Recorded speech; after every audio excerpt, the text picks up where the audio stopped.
So for those of you anyone who is new, is there anyone with us tonight that is new? Because we would love to say hi and hello and welcome you. Also, if you were new, if you were watching this on YouTube, or if you happen to be re-watching this, I know Anne's like, same. So yeah, I used to say you're my dealer, but I figured I had to get it myself. I'm just kidding, I'm just saying. I guess you were my popcorn dealer for a little while too. But anybody who's watching this later on YouTube, that's just youtube.com, search If You Have an Egg.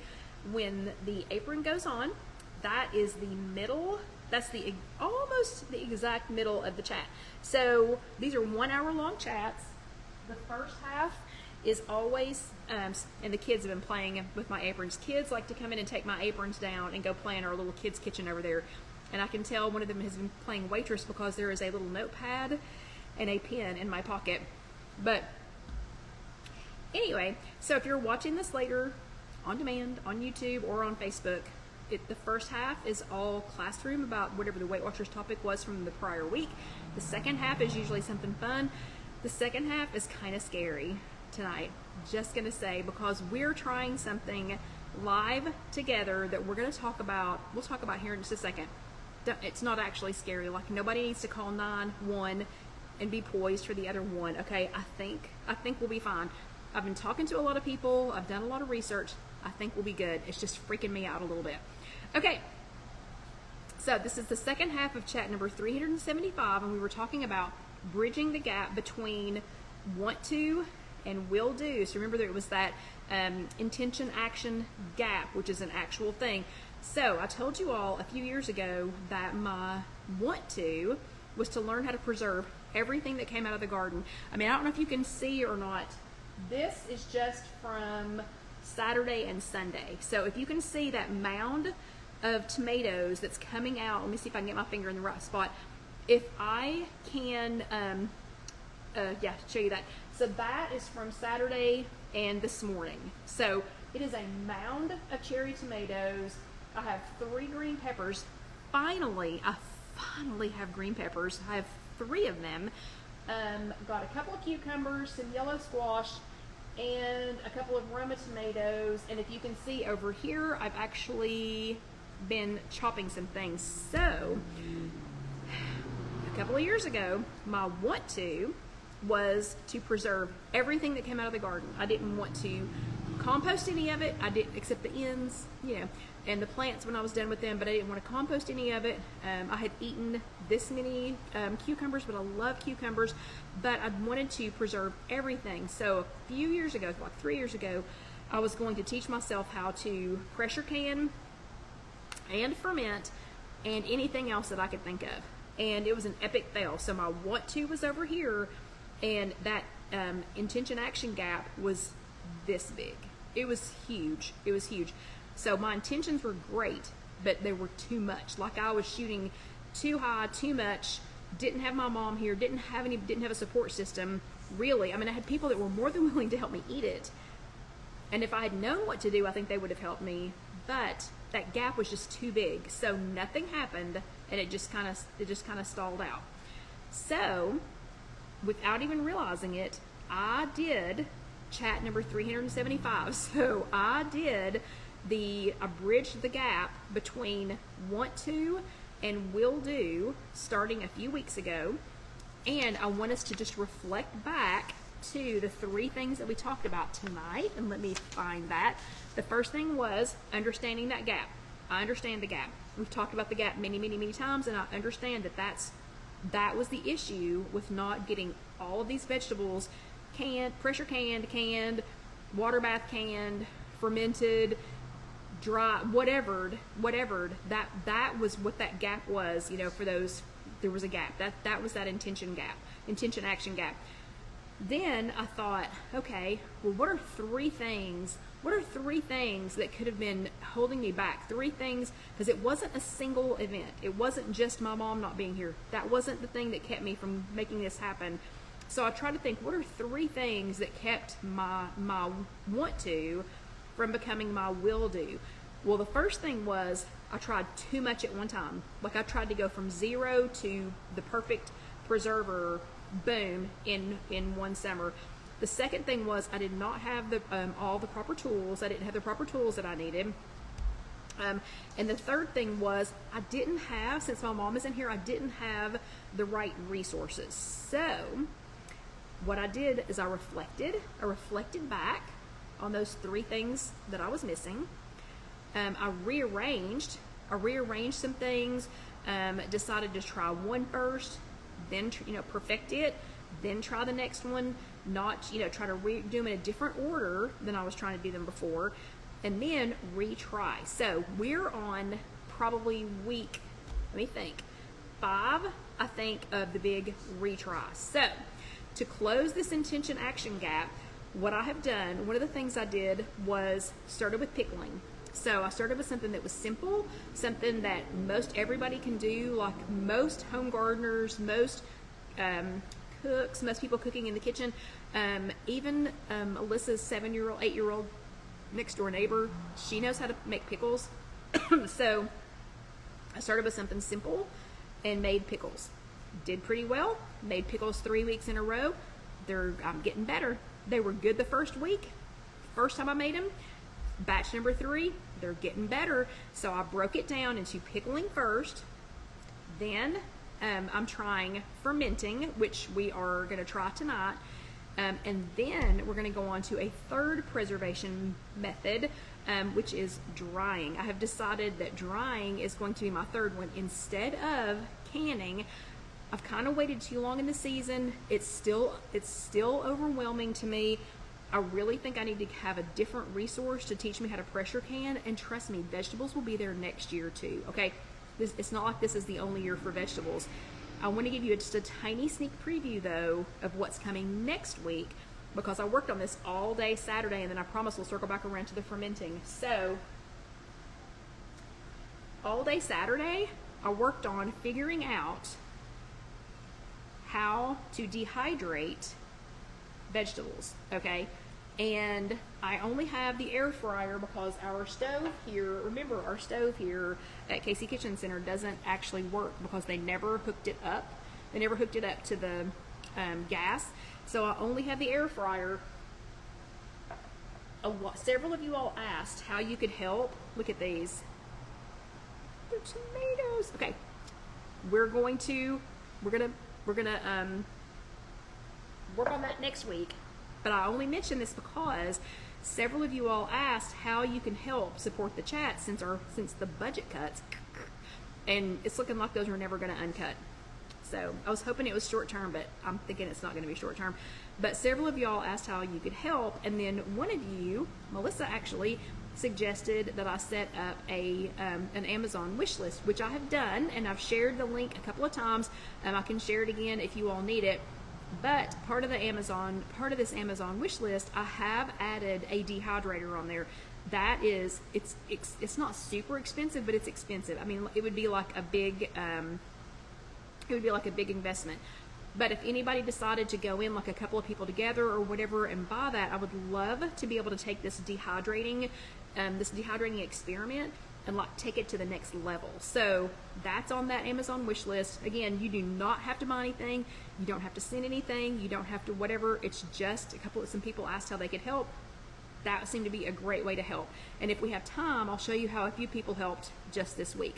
Okay, then when I was reflecting and rearranging, remember one of the things I said I didn't have was I will, Carolee, thank you. So one of the things that I said that I didn't have was resources.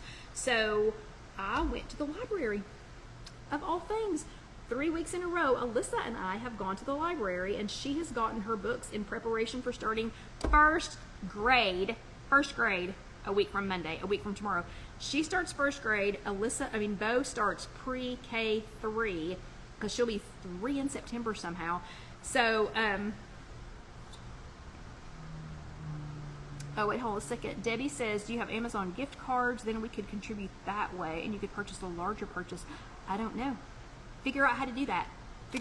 How to do that. I know, Debbie, and we need to, I don't know, I need to win. I've been buying $1 scratch-off lottery tickets trying to win a trip to come and see you, because you've got to see these children. Anyway, so Alyssa and I, in preparation for her going back to first grade, and so that I can have some better resources. We have the last 3 weeks in a row, we've gone to the library. That is absolutely your best source of information. If you can't, go find some old women to sit down with. If you can't, if your grandmother or your mom's not still around to show you how to do all this stuff like mine are not, and if you haven't hooked up yet with your extension office, which might be something on my list for next year, I'm going to try really hard to take some extra time off, get the girls where they need to be here so that I can take some extra time off and visit the local extension office. But the library, I mean, how easy is it to go to the library? You literally just have to have a driver's license to get a library card, and you too can be the keeper of all this knowledge. So with my library book, with my library card, and it's the coolest thing, look, I even wrote down the card catalog number, which I didn't realize how much I missed that. I went over to the computer at the local library, typed in my information, and then I typed in, what did I type in the first time? Food preserving, or preserving food, I think is what I typed in. And I found out that at this particular library, 641, the shelves that are numbered 641, and then the author's last name, tons of them, tons of books. And another thing Alyssa noticed is, because we've been to 3 different libraries in the last 3 weeks, she said, Nona, we live near a lot of libraries. And I said, we really do, Alyssa. We live near the Halls Library, which is near your house. We live near the Fountain City Library, which is near Nona's work. And we live near the Powell Library. And she said, oh, that's where the storybook trail is. And I said, that's exactly right. So even if you don't need to learn how to preserve food, if you have children or grandchildren, go to the library. I'm just telling you, it'll be good for you and them. So I've already returned a couple of the books that were absolutely useless because the recipes were this long.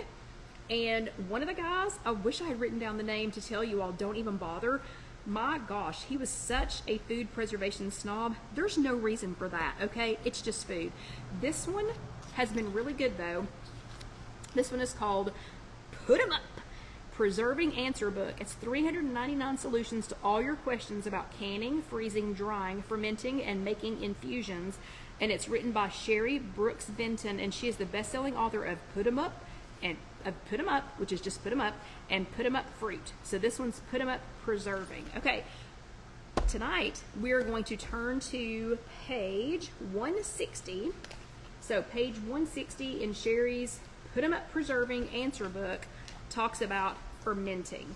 So pickling is pretty easy. I just asked a few people. I asked Casey's neighbor, whose mom obviously pickles, the 8-year-old neighbor, and her mom pickled cucumbers the last 2 years. So I checked with them. I checked with my sister. I checked Mrs. Wage's website. I just checked, with a few other people, and the pickling ended up being, and with Kelsey that works here, the pickling ended up being pretty easy. But when I got to fermentation, whoa, so far outside of my expertise or my knowledge or whatever, and I thought, wow, I've got to get some help. I have got to get some backup help. So a couple of questions that I had that I'm just going to do just a quick brief overview for you, and then we're going to try the fermentation that we started last week.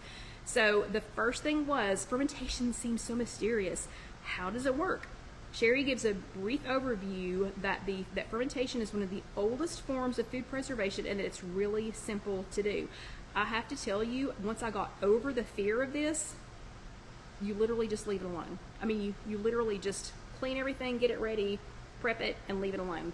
Then the next question was lactic acid. Do I need to add it to your crock or to whatever you're preserving in? It's created by the fermentation process. So what the food that you put in here and the brine that you make with it, it is going to make its own lactic acid. A question I have, and you're going to see this, and she's got a couple of recipes in here, like this first one is classic fermented sauerkraut, which I'm going to try next.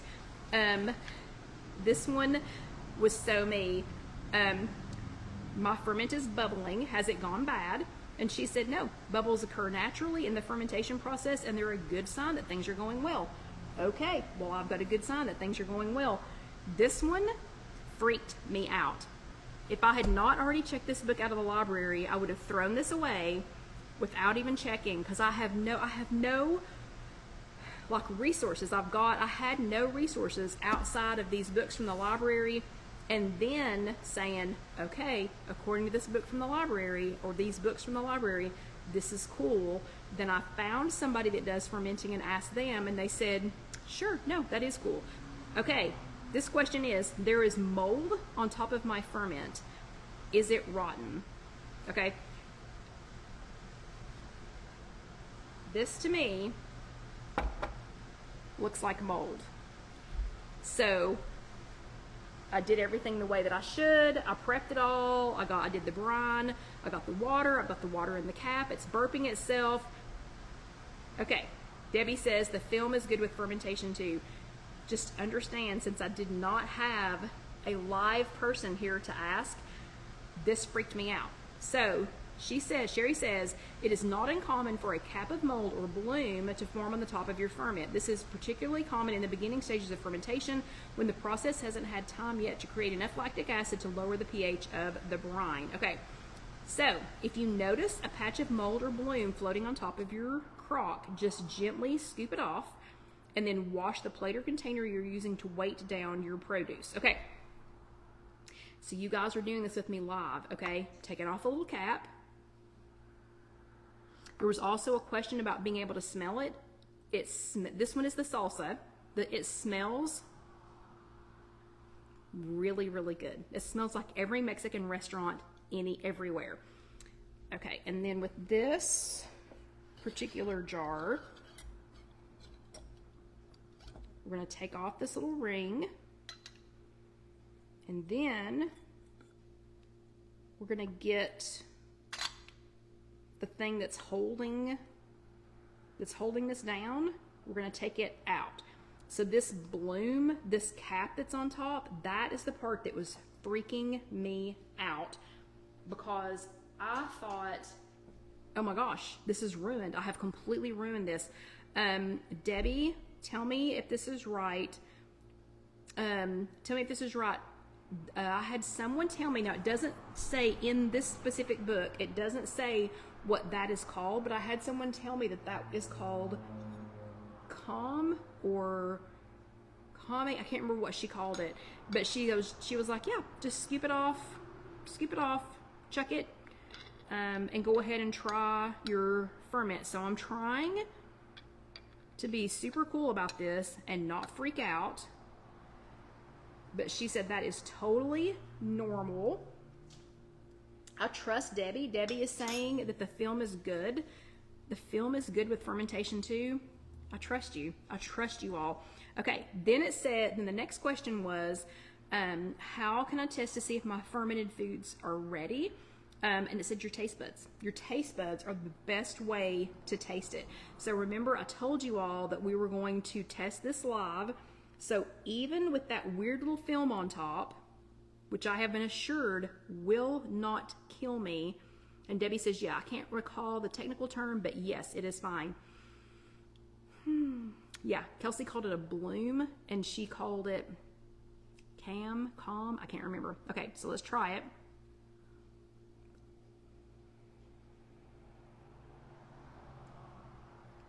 That is some wicked good salsa. That is super, super good. I don't want to stick that back in there just because I ate off of it.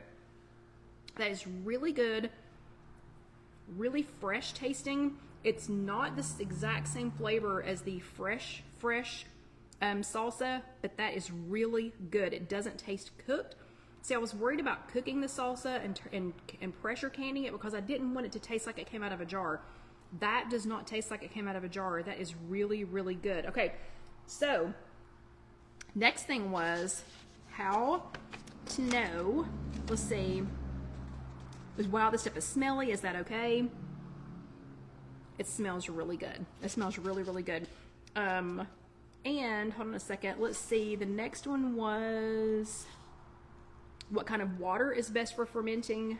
Tap water might be suitable for drinking.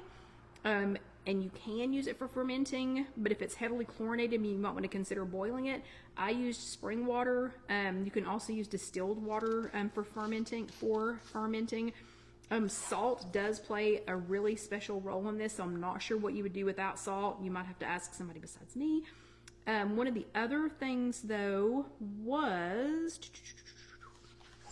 if you store, how to store it. So if you store, I'm going to store this in the refrigerator. So now I think that's pretty good. If I put all this back together again, so if I wash this off and put all this back together again, putting this configuration in the refrigerator is going to slow down the fermentation process, but it's not going to stop it. So I just want to slow this down a little bit because I think that tastes pretty darn good. Like, I am super happy with that. Super happy with it. Yeah, so I'm going to try it right there. Let's try the next one. This one is pickles. So the pickles don't seem to have that same,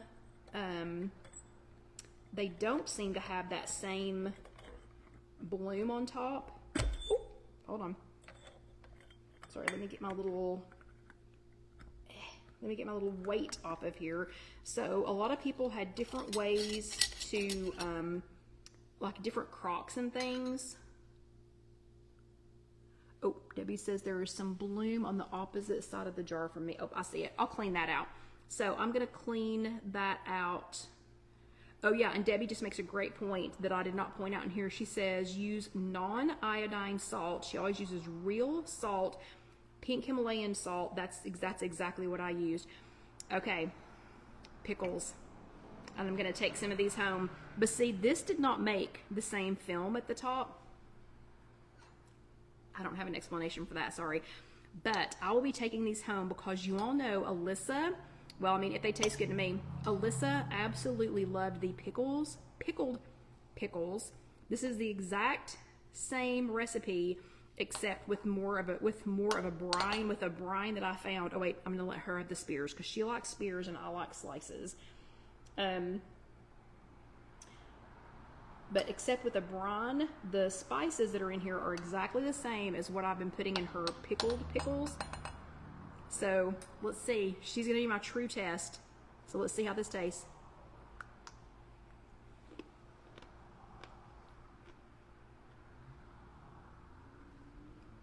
Made a pickle. That is crazy. That is crazy. No, wow, it's a different tasting pickle. It's a really good pickle, but it's not vinegary. It's just a pickled, I don't know, it's like a pickled pickle. That's good.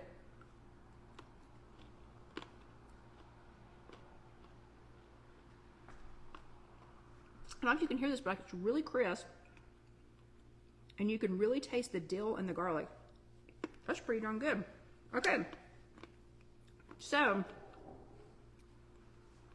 other than being freaked out by the bloom that was on there, I have reflected on past mistakes or past inactivity, not being able to jump from that, from the action, from the intention to the action, not being able to jump that gap. Reflected on that, reflected on why, what were some things that I was missing, was I doing too much, too little, didn't have a plan, didn't have a mentor, didn't have the proper resources, you know, kind of what was that in between, and then, you know, just retry it. I'm going to say pickling, giant success.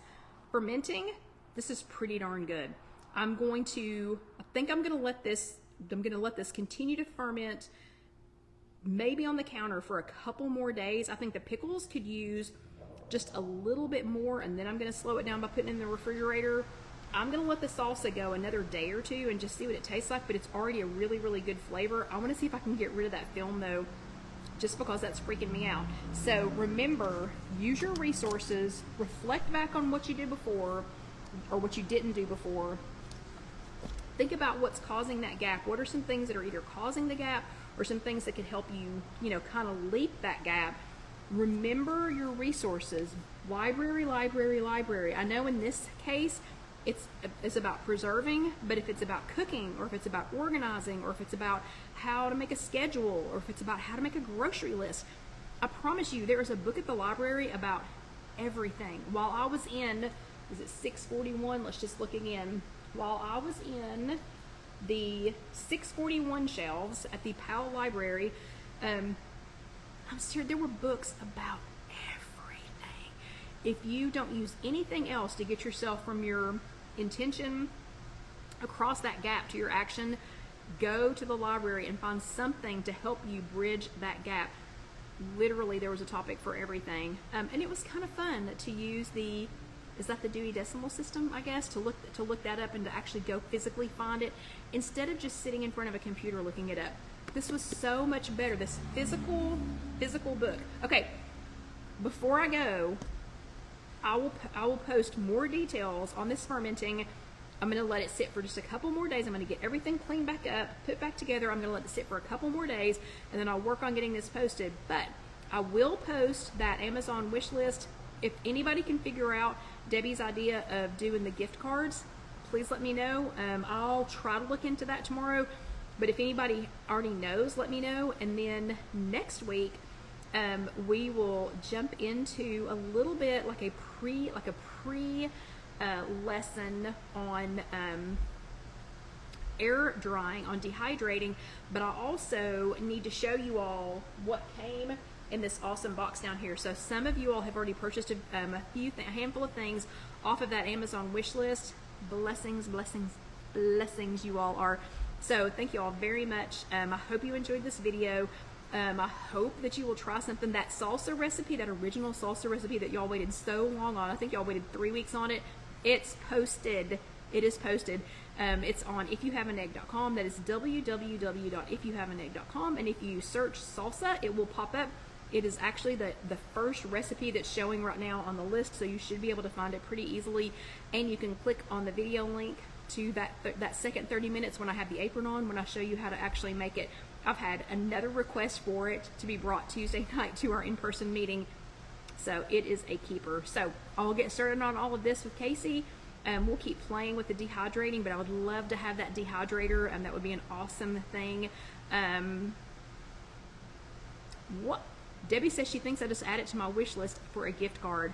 Fantastic. I will figure out how to do that. Or if you figure it out before me, you have my number. Let me know. But y'all have a great week. Don't forget to go to your library, and don't forget to go to do your homework. Yeah, maybe I should make your homework going to the library. I really should probably do that. Maybe I'll do that here in a week or two. But y'all have a great week. If you are watching on YouTube, please let that next video go ahead and roll over. I promise you will enjoy it.